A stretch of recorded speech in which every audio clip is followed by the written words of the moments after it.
કારોબારી સપ્તાહના પહેલા દિવસે બજારમાં દબાણ. નિફ્ટી 100 પોઈન્ટ ઘટીને 23,950ના સ્તરની નીચે બંધ. બેંક નિફ્ટીમાં પણ 450 પોઈન્ટનું દબાણ. મિડ કેપ અને સ્મોલ કેપ શેર્સમાં વેચવાલી યથાવત. વડોદરામાં વાયબ્રન્ટ ગુજરાત પ્રાદેશિક પરિષદ અંતર્ગત ભવ્ય પ્રદર્શન. મુખ્યમંત્રી ભૂપેન્દ્ર પટેલ દ્વારા ઇનોગ્રેશન. 150થી વધુ સ્ટોલ આકર્ષણનું કેન્દ્ર. આઈ હબ અને સ્ટાર્ટઅપ સેક્શનમાં નવતર પ્રયોગો રજૂ. વડોદરાનું GSFC યુનિવર્સિટી ખાતે ભવ્ય પ્રદર્શન.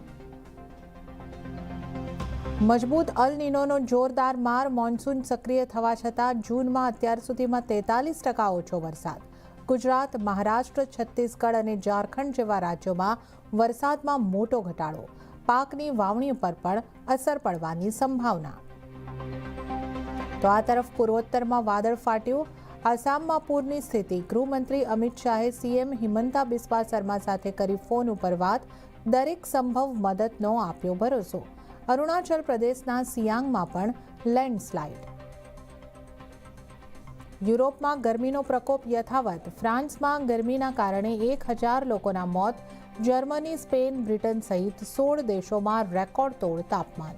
રસ્તાઓ પીગળ્યા, શાળાઓ બંધ. જંગલમાં લાગી ભીષણ આગ.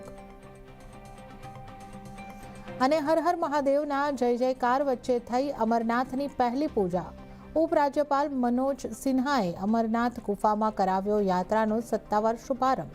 3 જુલાઈથી બાબા બર્ફાનીની પવિત્ર અમરનાથ યાત્રાની શરૂઆત.